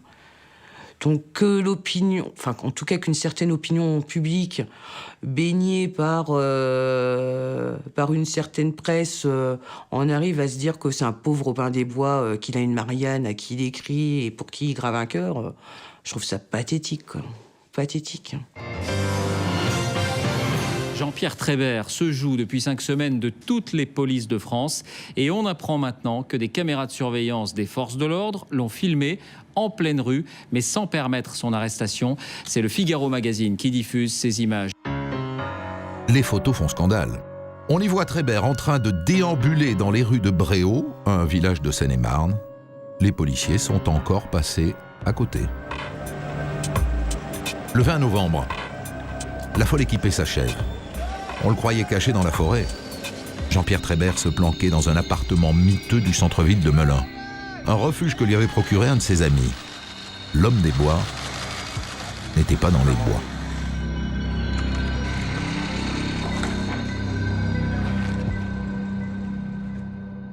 Cette cavale est censée être une cavale pour prouver son innocence. Or, en réalité, rien ne sera amené par Trébert que des divagations qu'il a déjà agitées au moment de l'instruction. Et on verra surtout que s'il avait été la victime de tueurs, et finalement, il les aurait protégés par son silence. Ces tueurs auraient été en dette avec lui. Et donc, ils auraient été ô combien intéressés, soit à le liquider, soit au contraire à lui donner les moyens de partir très loin.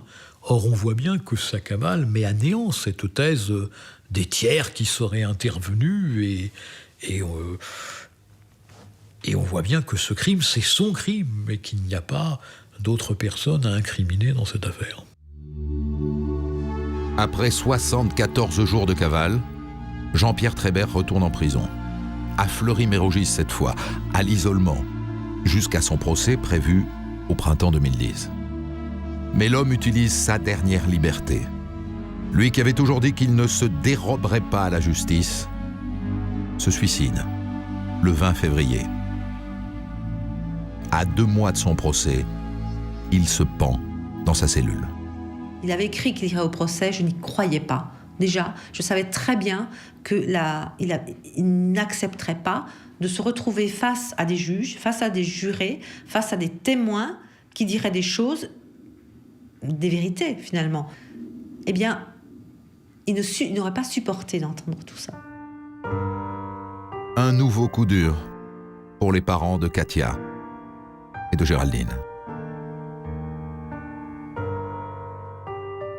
Il y a toujours la frustration du sentiment d'inachevé.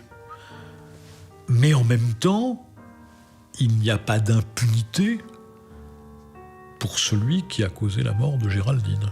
Dans l'esprit de la famille de Géraldine Giraud, dans mon esprit, il n'y a pas de doute que celui qui était responsable avait été arrêté, identifié et qu'il devait être traduit en justice.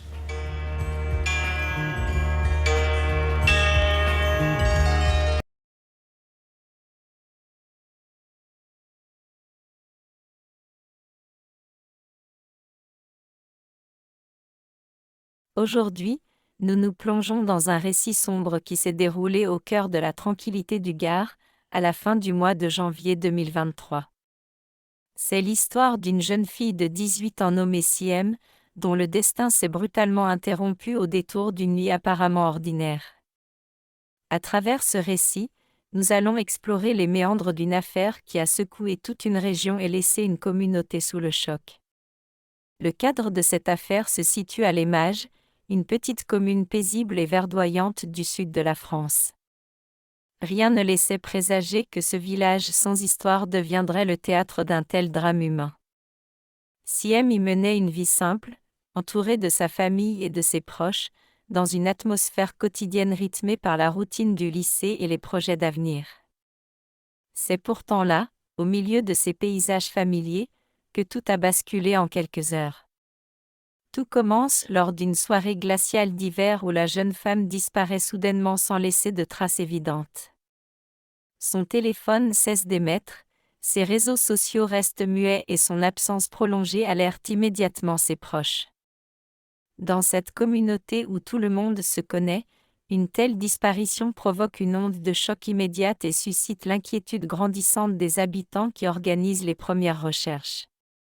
Les autorités locales sont rapidement saisies de l'affaire et comprennent que chaque minute compte pour retrouver la lycéenne. Les premiers éléments ne montrent aucun signe de fuite volontaire, ce qui pousse les enquêteurs à privilégier la piste d'un événement tragique. Le cercle des connaissances de la victime est passé au peigne fin afin de reconstituer ses derniers instants et de comprendre qui a pu la croiser cette nuit-là. Derrière cette disparition mystérieuse se dessine peu à peu l'ombre d'une relation complexe et tenue secrète avec un homme plus âgé de son entourage. Ce lien, resté dans l'ombre pendant longtemps, va devenir le fil conducteur d'une investigation minutieuse et éprouvante. C'est le début d'une longue traque de la vérité, entre silence pesant, révélations troublantes et quête de justice pour une famille dévastée. Les premières heures suivant le signalement de la disparition sont marquées par une urgence absolue et une mobilisation sans précédent. La famille de Siem, incapable d'imaginer qu'elle ait pu partir de son propre chef sans prévenir, lance un appel à l'aide désespéré sur les réseaux sociaux. Très vite, les habitants du village et des environs se rassemblent pour organiser des battues citoyennes dans les forêts et les chemins escarpés de la région. Pendant ce temps, les forces de l'ordre mettent en place un dispositif d'investigation d'envergure pour exploiter le moindre indice disponible. Les techniciens de la recherche scientifique analysent la chambre de la jeune fille, à la recherche de notes, de messages ou de tout élément pouvant expliquer son départ soudain. Chaque détail compte, mais le manque initial de pistes concrètes plonge la famille dans une attente insupportable et douloureuse. Les enquêteurs s'intéressent rapidement à l'activité numérique de la lycéenne afin de reconstituer son emploi du temps exact avant sa disparition. Les relevés téléphoniques et les historiques de conversation révèlent qu'elle a échangé plusieurs messages au cours de la nuit. Ces traces numériques deviennent le point de départ central qui permet de déterminer vers qui la jeune fille s'est tournée juste avant de s'évanouir dans la nature. Parallèlement aux recherches sur le terrain, des auditions méthodiques débutent auprès des amis, des camarades de classe et des membres de la famille élargie. C'est au cours de ces entretiens que les gendarmes remarquent des incohérences dans le récit de certains témoins proches de l'entourage familial. L'attention des analystes commence alors à se focaliser sur un individu en particulier dont les déclarations manquent de clarté. L'atmosphère dans le village devient de plus en plus lourde à mesure que les jours passent sans aucune nouvelle rassurante de Siem. La solidarité des débuts laisse place à une tension palpable et à de nombreuses rumeurs qui circulent parmi la population. Les enquêteurs, quant à eux, gardent le silence pour protéger leurs investigations et resserrent peu à peu leur étau autour du suspect principal. Le travail minutieux de la téléphonie mobile finit par payer et apporte une avancée décisive dans les investigations. L'analyse détaillée de la géolocalisation des appareils montre que le téléphone de la jeune fille et celui du suspect se trouvaient dans le même secteur au moment exact de la disparition. Cette coïncidence temporelle et géographique contredit fermement les premières affirmations de l'homme interrogé par les forces de l'ordre.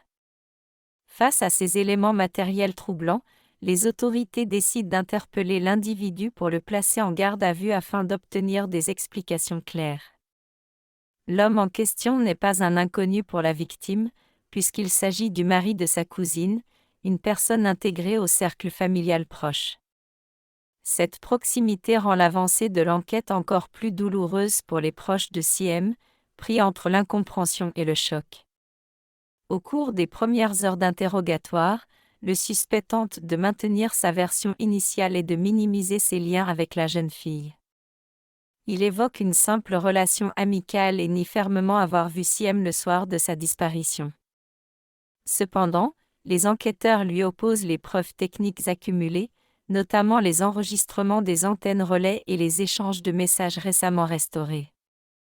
Sous la pression des questions répétées et face à l'évidence des données scientifiques, la posture de l'homme commence à se fissurer. Il finit par reconnaître l'existence d'une relation sentimentale confidentielle entre eux, cachée à l'ensemble du cercle familial par peur des répercussions. Cet aveu éclaire d'un jour nouveau les motivations potentielles et la dynamique tendue qui régnait entre eux deux avant le drame.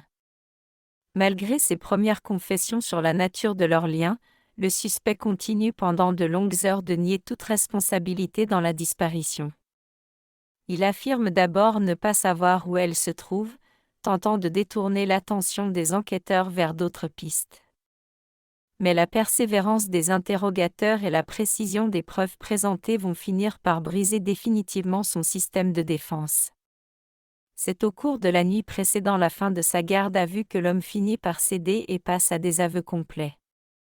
Submergé par la gravité des éléments retenus contre lui, il reconnaît avoir causé la mort de la jeune fille lors d'une dispute qui a tragiquement mal tourné. Il explique avoir agi sous le coup d'une vive tension liée à la crainte que leur relation secrète ne soit révélée au grand jour. Selon ses premières déclarations lors de l'audition, un désaccord majeur aurait éclaté entre eux au milieu de la nuit dans un endroit isolé. Il prétend avoir voulu faire taire la jeune fille lors d'une altercation verbale particulièrement intense, entraînant son décès par étouffement. Ces aveux confirment les pires craintes des enquêteurs et mettent un terme brutal aux derniers espoirs de retrouver Siem vivante. Après avoir avoué son acte, le suspect accepte de guider les forces de l'ordre vers le lieu où il a dissimulé le corps de la victime. Au milieu de la nuit, un convoi officiel se rend dans une zone forestière escarpée et difficile d'accès, située à plusieurs kilomètres du village. C'est là, dans l'obscurité et au fond d'un sous-bois isolé, que le corps sans vie de la lycéenne est finalement découvert. La nouvelle de la découverte du corps et des aveux du suspect se répand rapidement, provoquant une immense vague de chagrin à travers tout le pays. Pour la famille de la victime, le choc est indescriptible face à la trahison d'un homme qui faisait partie intégrante de leur quotidien. La fin de l'incertitude laisse place à un deuil dévastateur et à une demande impérieuse de justice pour honorer la mémoire de la jeune fille. Le suspect est immédiatement déféré devant le parquet et présenté à un juge d'instruction en vue de sa mise en examen. Il est poursuivi pour des faits d'une extrême gravité et placé en détention provisoire dans un établissement pénitentiaire de la région. Cette étape marque la fin de la phase de recherche urgente et le début d'une longue procédure judiciaire visant à faire toute la lumière sur ce drame.